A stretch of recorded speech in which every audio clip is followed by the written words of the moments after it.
Good day, colleagues. This is Dr. Dale Gooden. Feel free to call me Dr. D or, of course, Dale.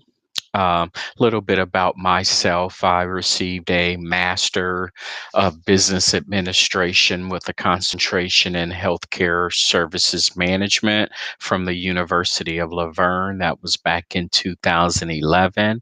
And in 2017, I graduated from A.T. Still University with a doctorate of health sciences and a concentration in education. In addition to the work that I do here at Franklin, and I've been with Franklin since January of 2018, I am an adjunct professor at Concordia University, Irvine. And I teach in both the undergrad and the graduate program. And I teach in the Masters of Health Administration program at Ohio University. And of course, I'm looking forward to adding value to our students here at Franklin University through the work that I do as the faculty advisor, dissertation chair, and at some point in the future as faculty. Okay. Oh, and I live in San Pedro, California, which is a suburb of Los Angeles. It's actually kind of tucked in between Long Beach and Torrance, California, for those of you that are familiar with the area, but technically it is LA. And yeah, so I'm married, have a beautiful wife, and we have two beautiful grandbabies, a 6-year-old and a soon to be 4-year-old. So, kind of getting to this whole idea about community of practices, and obviously it's an excellent idea. I've had an opportunity to participate in community of practices with the University of Phoenix, and I'll kind of go over that here in a second. But the first question is, am I a member of a community of practice? And I'm going to say yes. A few months ago, I joined Public Responsibility in Medicine and Research. And in November, I have an opportunity to go to my very first conference here in San Diego. So I'm going to drive down there and participate in that community of practice. And how I actually got familiar with that particular organization is all of my professors, or at least most of my professors at AT Still, they had a designation called CIP, Certified IRB Professional. And so that doing the research on that led me to the organization that confers that credential, and that's the Public Responsibility in Medicine and Research. I believe it's pronounced, actually, I won't even try to pronounce the acronym. Ask me again in November, actually, when I go to the conference, and I'll have the acronym down. So, uh, right now, I haven't, I've participated in some online sessions. And so I'm gaining a deeper understanding of the history of the IRB.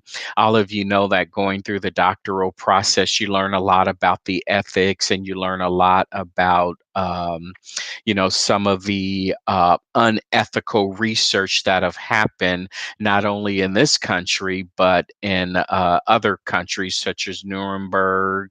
Of course, what happened at Tuskegee here in the United States, and probably even more recent examples. So, right now, I'm just really gaining an historical perspective and understanding of why being a CIP and why being a member of this organization is important.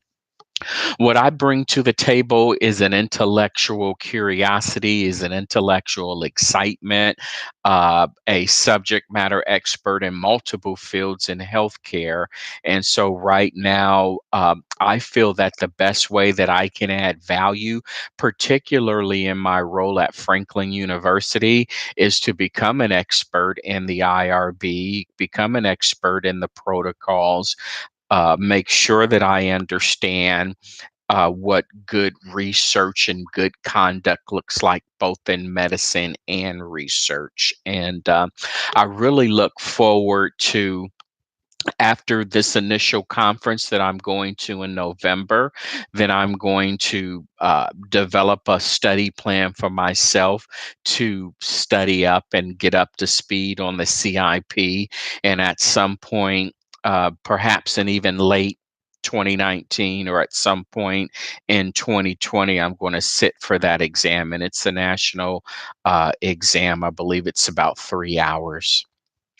Have I ever belonged to an academic community of practice? Well, yes, at the University of Phoenix, and I was a adjunct faculty, and my actual title was associate faculty at the University of Phoenix. It was my very first teaching job, and I worked there from 2013 until 2017.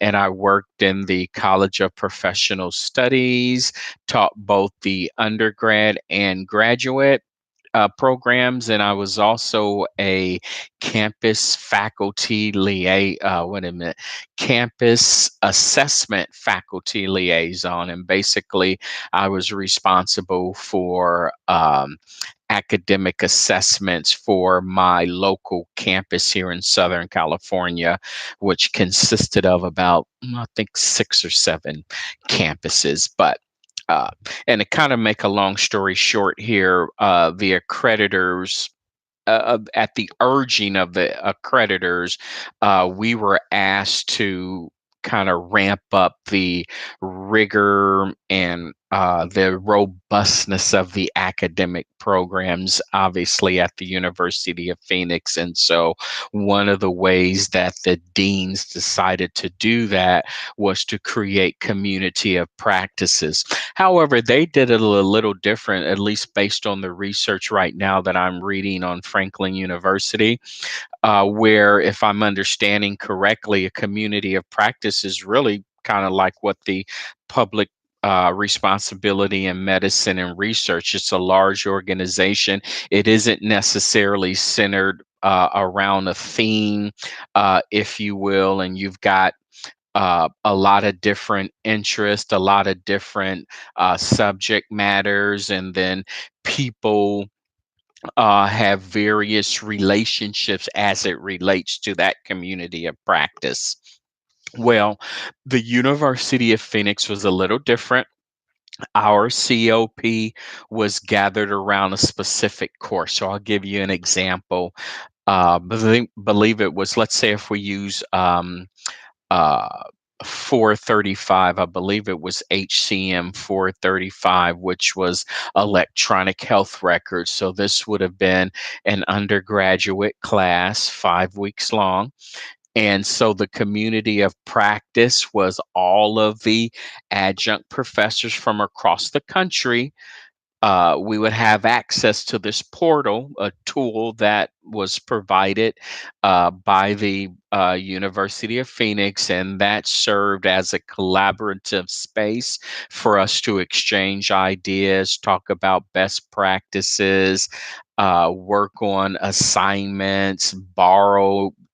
Give and take and borrow information or pieces of assignments. So it was more of a thematic based community of practice, but it was an opportunity to provide a level kind of platform or level environment for everyone across the country that taught that class at the University of Phoenix. And so I participated in probably about 6 or 8 of those, which were the all related to courses that I taught on a regular basis at the University of Phoenix. So, what do I want to gain from this seminar? Well, that is a great question, but in the sake of time here, my video has already been extended, so I'm going to just keep it on 3 points. Part of my expectation is to have a lively and rigorous exchange of ideas, and I already, sense that this process is already starting to happen, because it really is the foundation, right, or the spirit of a community of practice. Of course, the opportunity for professional development. I think that's very important, and I constantly seek opportunities, and no better platform, of course, than a community of practice to do that. And then finally, I want to build trust and rapport with my fellow colleagues, with you that are listening on this video. And together we will add value to each and every student, and we will provide a